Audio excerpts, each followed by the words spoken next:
السلام عليكم البنات، كي دايرين؟ لاباس عليكم؟ بخير. كنتمنى ان شاء الله تكونوا بخير وعلى خير. مرحبا بكم في قناه وصفات محمد. اليوم جيت وجبت لكم معايا ريحه بلادي وشهوات من اعماق المطبخ الصحراوي. واحد الخبز صراحه ديال الصحراوه.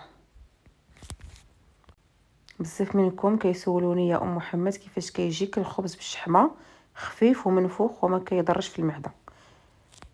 يلا اليوم ان شاء الله غادي نشارك معكم الطريقه.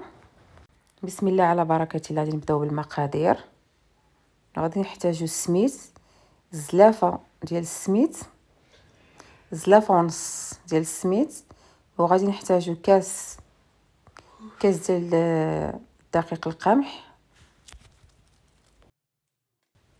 وغادي نحتاجو كذلك خميره الحلويات، هي اللي كتعطينا داك التوريق.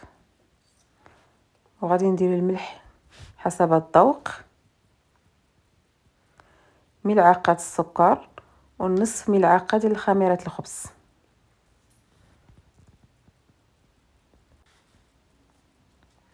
وغادي نحتاجو الماء دافي.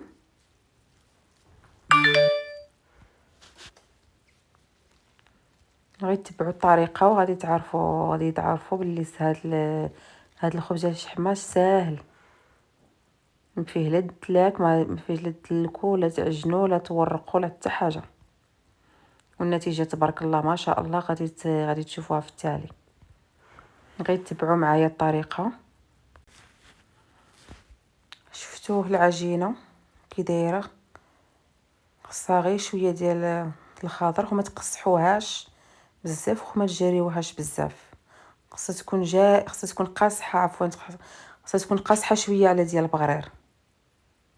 كما كتشوفوا راه كلشي باين في الفيديو.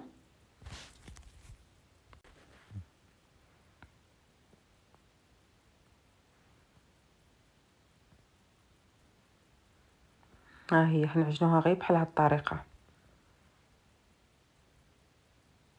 بحال البغرير تماما.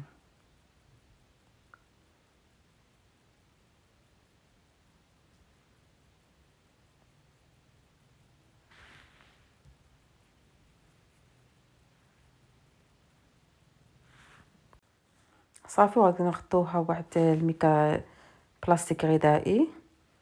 غادي نغطوها باش ترتاح، باش تخمر على حسب الجو، نص ساعه ربع ساعه.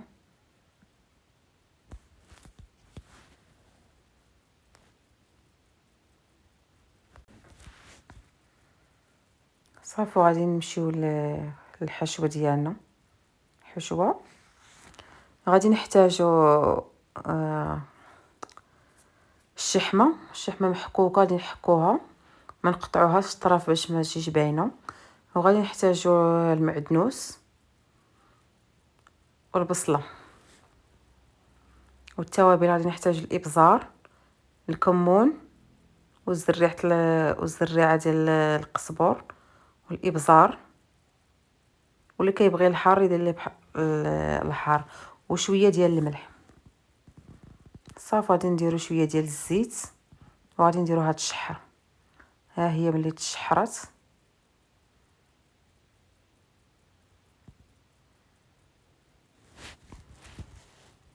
صافي. ها هي العجينه ديالنا خمرات. هايوم كتشوفوا كي كتجي.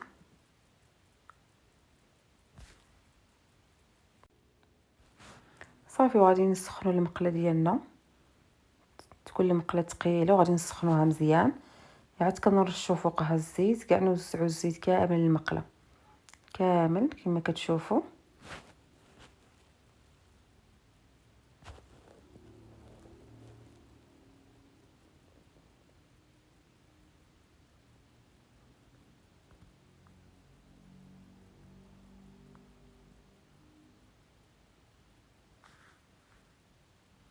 صافي. وغادي نخويو الخليط ديالنا. غادي نخويو انا عندي المقله كبيره، جاوني فيه جوج. صار المقله كبيره بزاف غير ما كتبانش. نتوما بحال عندكم المقله صغيره ديروا 3.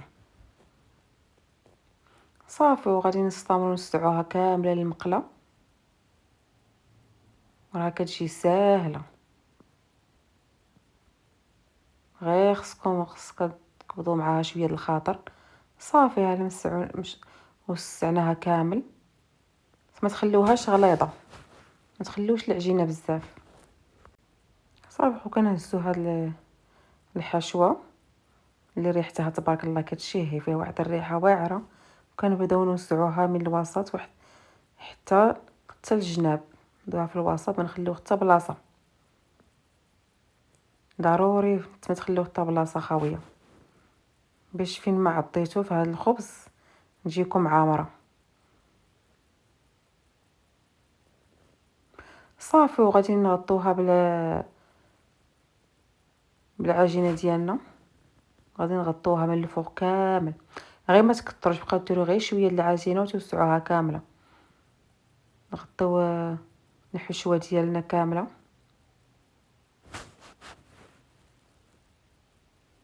وما تنقصوش البوطه بزاف، ما تجهدولهاش بزاف. صافي وكنركبوا عليها واش طابت ولا لا. غادي نهزو شويه ديال الزيت وغادي نديروها في الوسط.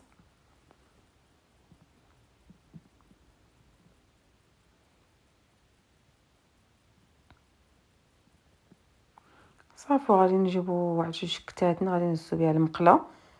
هاد الدويره اللي كندير هي اللي كتخلي الحشوه تبقى لداخل. وضروري خصكم تدوروها باش كاع الزيت.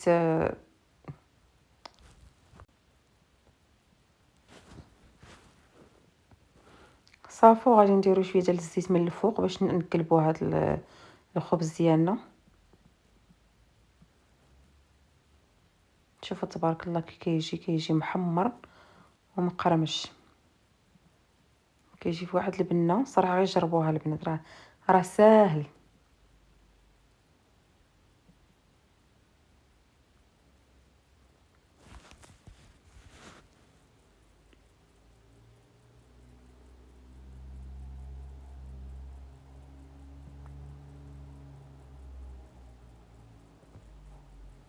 صافي ها هي طابتنا من الجهه الاخرى.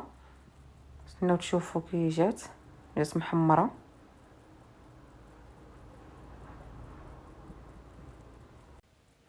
يا خواتي دعمكم هو اللي كيخليني نزيد نعطي اكثر. ما تنساوش تشاركوا في القناه وتفعلوا الجرس. صافي ها هي طابت. شوفي تبارك الله كي جات محمره. وغادي نديرو من فوقها شويه د العسل الزيت البلديه.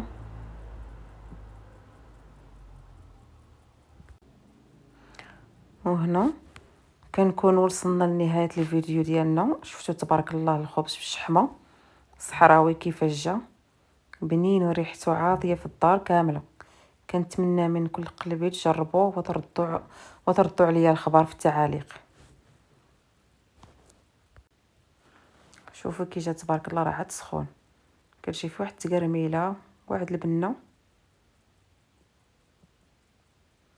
مع عسيله.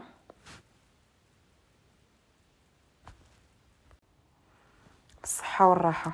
هذه هي نتيجه. شكرا لكم بزاف على التعاليق. بسلامه الى الفيديو القادم.